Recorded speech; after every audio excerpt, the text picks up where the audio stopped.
người mình làm sao lại đúng không? Đúng rồi. Mày gãy chân gãy tay nó đồ đạc của xe này bây giờ bên Honda nó bán toàn bộ thay mới cả một cái xe lắp vào thành một cái xe mới như không có vấn đề gì cả.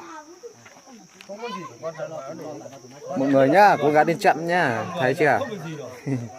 Nhưng mà cái đấy thì thay thì chỉ có lái cái này riêng có một cái riêng. con này lấy một máy thôi, còn đâu những cái gì kiểm tra giảm sóc hỏng thay giảm sóc đấy, ghi đông hỏng thay ghi đông, cái yếm này hỏng thay yếm, vành học cong không lấy được thay vành, Mayer thay rồi, cái này thay rồi, hai giảm sóc sau thay, cái bô này học cong mới được thay, cái gì giữ lại được giữ không giữ được bỏ hết. Xe nào mà cái giờ lên nào mà chỉ trong đi ở Cái gì lấy được thì lấy, còn cái gì không lấy được bỏ. con này thì Máy vẫn còn túc mà. Máy sửa sang chứ đưa sang bên kia thôi. con này thì chắc chắn là phải cân và bao nhiêu cân thì mang đi cho xã vụ thôi con này. Con này không thành xe rồi. Hỏng cái gì sửa đấy, vừa rồi đây Sửa liên cái tục này mà. sửa xong mà được. Máy mà không vấn đề gì. Bóc lại máy này bán lẹ. Nó bị mót cái đầu thôi. Bóc lại máy này bán lẹ cho dân đây. Của gia đình như thế nào? Gia đình. Đấy là cái nói chung mình bên bên ngoài cũng ra nhiều sâu.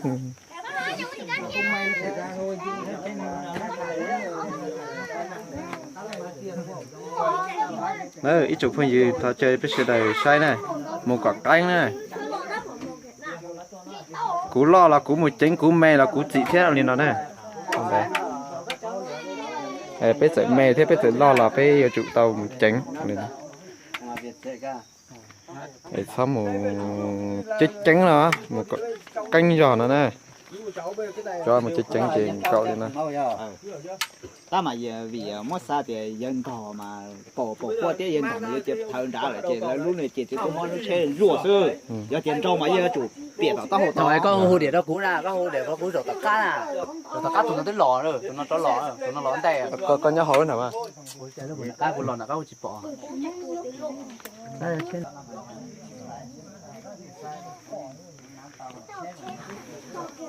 Lúc mẹ là tụi nó lòn cầm thò nữa.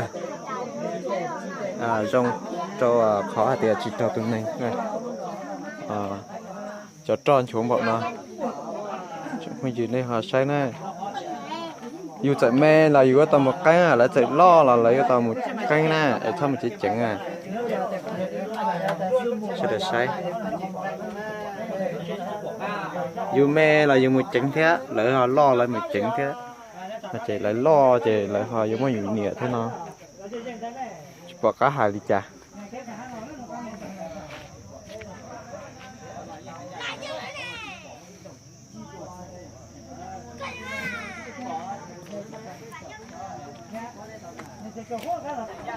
Hôm rồi tụi mình chỉ bị đi chợ à. Bây giờ trở mình chứ mình chỉ hoạt hậu sang đạn nào lại. Tụi mong hoạt hậu sang đạn nào này.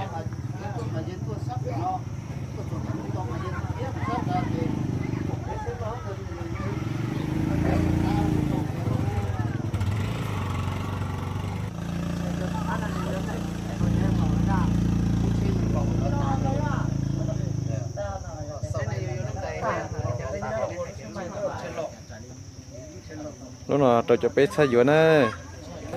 Giờ này mà giờ này tôi xe này.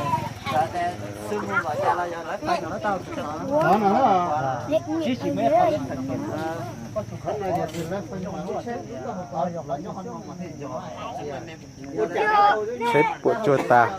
Lúc chả nó gì kìa. Lúc nào mà này thì thôi vô kho chứ. Thôi khó chứ, lúc nào mà cái lúc chia rồi. Lúc nói là lúc này phải tàn nó có sao gửi ra nó chỉ yếu mà. Mình chống bọn nó tôi sai.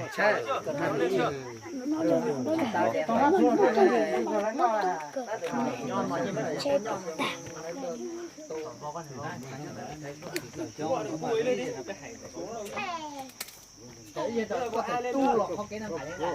Có thể cái chiều thế là cái có thể tu lọc lên tao chạy lọ vậy nó. Nó mà người ta giá giá